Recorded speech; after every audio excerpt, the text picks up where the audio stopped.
This is Hannibal here from thehannibaltv.com with a daily wrestling news update.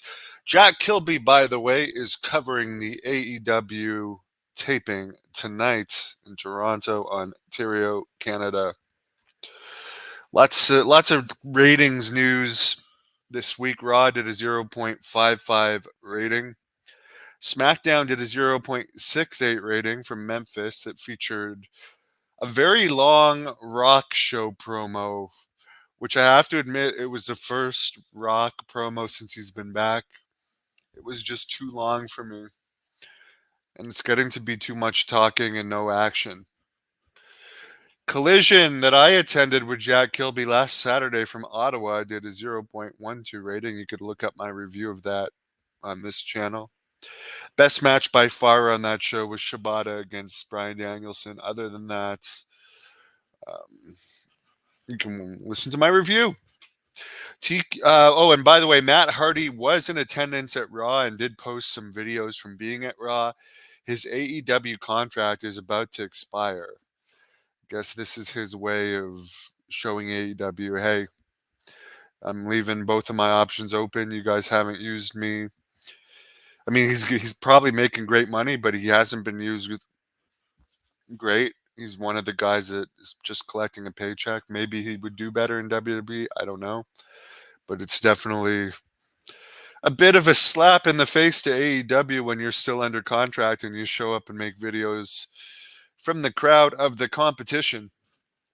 TKO, the parent company of both WWE and UFC, has settled the Chung Lee lawsuit as well as the Kajan Johnson lawsuit for approximately $335 million between the two. That's nothing to them. Nick Aldis apparently underwent surgery for a torn bicep. Speedy recovery to him. John Perocco, the WWE public relations officer since 1999, has left the company. He was heavily involved with the live events. And also Tony Khan, who, by the way, got the biggest pop of anyone at the Collision show in a segment that didn't air on Collision. It was just to warm up the crowd before they went live. Commented on Jack Perry's New Japan run, saying, quote, well, I think you got to stay tuned whether he'll come back or not. Absolutely. Jack is doing great things in New Japan. The New Japan Cup, he's had a great run. He's established himself over there. He feels he's the scapegoat, but he's doing great things and he's wrestling for a great company.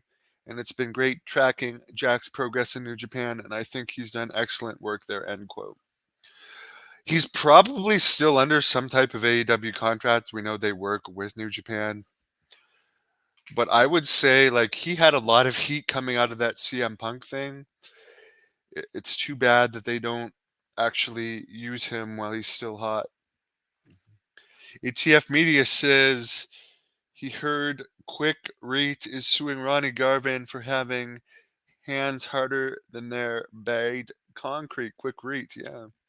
Can anyone confirm that? I don't know, because I've never even heard of Quick Reet, but it's very possible. Happy hump day, and make sure you tune in for Jack Kilby's updates from Toronto. I try and avoid Toronto. Sorry to the Toronto fans.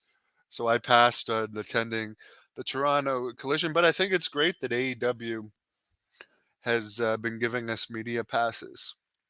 I might go to the Quebec City Dynamite coming up in a few weeks. I love the beautiful women of Quebec. Magic Mike D. Any update on a Mike McGurk interview? Why don't you start bugging her about it? Maybe she'll come around. I'd like to do one though. Thanks for watching. Give us a thumbs up. Of course, it's Edge versus Christian tonight in Toronto for Dynamite. I think there was about 4,000-ish pre-sold, but I think they'll have a good walk up.